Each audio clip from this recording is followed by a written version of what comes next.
Hello everybody, hope you're doing okay. It's Saturday, July the 11th, the evening of. It's just about sort of getting dusk now. So every year in my village of Claygate, they have a 5-mile sort of road race, well, part road race and part on the trails. So this year, obviously, it was cancelled and it was due to be held tomorrow, I think. So what they're doing instead is doing one of these virtual races. So you've had until, had from last weekend to do it till tomorrow, I think. So as it's quite a nice evening, I haven't got my run in yet. I thought I'd give it a go now and hopefully the trails will be a bit quieter. So I live about just under a mile away from the start. So I'll do a little warm up there and we'll get this going and we'll see you later. Okay, warm up done, did a mile total with some strides. So it's about 9 o'clock now, so I think I need to get this going. Now, I first did this race, I think when I first moved to Claygate in 1998. I think I've only missed it 2 times since. Both times I was sort of very badly injured and couldn't really run.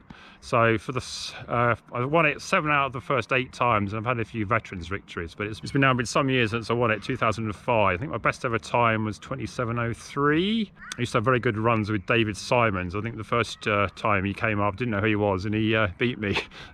Didn't need to underestimate him again. But anyway, these days people like Ollie Goward, I think, has run the fastest time last year that has been run in my, don't think it was quite a course record, but certainly the fastest time that I've seen, well, seen from afar anyway. So I'm not sure if he's going to come over and do this. He doesn't live too far away. As the sort of defending real champion, maybe he'll see this notice. Right, so I need to get myself going. I think my target today will be sort of 31 something. So the first mile is normally quite quick because it includes a swoop down the common. I don't want to pace this too boldly at the start on a time trial, but hopefully we'll be back here in just over half an hour. Okay, you probably can't even see me now, but run done. I'm very pleased with that. 30:39. Here I'm at the start finish line, just as you can see. So I've cycled through my watch. 6:07 pace, 30:39. 5:02 miles. I wasn't short on that one. Yeah, so that's the fastest I've done since 2016, I think. So yeah, please, that was about a minute quicker than last year. So the first 2 miles were just under sub 6. I was sort of thinking the first mile should be about 6 minutes, but then it felt easier than I thought. And then mile 1 to 2, I started to feel a bit weary. I thought I'd overcooked it. And then 3 and 4, a bit of a slog. And 5 you pick up. I did wear the next percents in the end, and yeah, it was a good choice because it was a minute quicker than last year, and there was quite a lot of road on that course. So, and it was pretty dry on the other parts, even under the railway bridge where it's been flooded earlier in the year. I could just sail through that. A few sort of muddy patches on Birchwood Lane to just skirt by, but not too bad. I think my biggest problem was sort of running out of daylight, so couldn't have really left that much later to run it. So. A good job, I only saw a couple of cyclists come the other way and one runner, I think, I passed early on. So very traffic-free run, especially up Dog Poo Alley, which can be very narrow. And as you're getting really tired there, you can get tempers frayed if you get that one wrong. And I think I'll go into second place now in the rankings. So maybe I'll be the first over 50. I think you've got till tomorrow to run it. I think normally tomorrow would have been the day to run it, but it looked quite hot tomorrow. And I think with my wife's gone away, so I'll to get a nice easy run in somewhere, have a bit of a relaxing day rather than having to charge around Claygate Fields, because by 10 o'clock on a sunny day this place will be heaving. I think it'll be quite difficult to get a run in.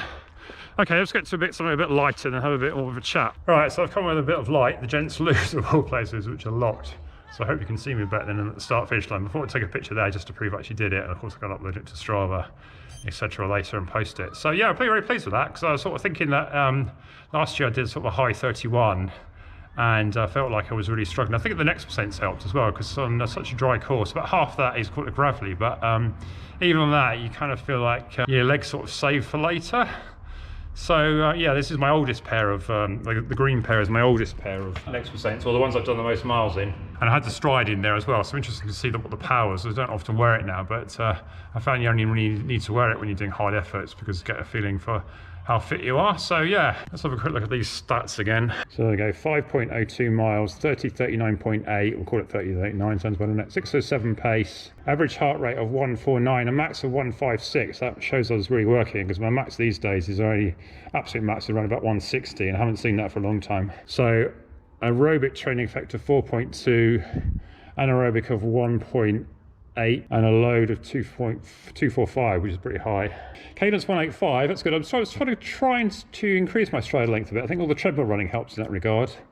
VO 8.6, vertical ratio 5.9, ground contact time, that's good to see it under 200, 193. Ground contact time balance, well, that's pretty even, 49.5, 50.5. Stride length there of 1.41, ascent of 54, descent 52. So it's a bit lumpy, that course, especially the first mile. You go up and you go down, and then you got a nice little drag in the sort of mile, in the 4th mile, and a nice little drag on the road with about half mile to go, which really sucks it out of you. Let's check my laps. Yeah, 5:57, 5:55. So I think it was quite a, although it's a fast start, that's first mile is quite quick because you have to swoop down the common. And then mile 3, 6:04. The 4th mile I think is always the slowest, 6:31. It's a bit of a slog uphill through the woods. And then you pick up a bit on the last mile, 6:06. So yeah, looking at my previous bits, I think that's the right way to run it. You need to go off pretty hard, not too hard. And then mile 2 and 3 sort of about the same pace, and then 4 really drops off, and then 5 you need to give it all it's worth. So yeah, that's good. There's the elevation plot. Doesn't look too bad on that scale actually, but yeah, once you go over the hills it's sort of lots of trails through the woods, but not too bad. Right, I could do a little jog home now. It'll only take me about 5 minutes, and pleased with the good evening's work. Okay, well thanks very much for coming along, and see you on the next one. Okay, bye.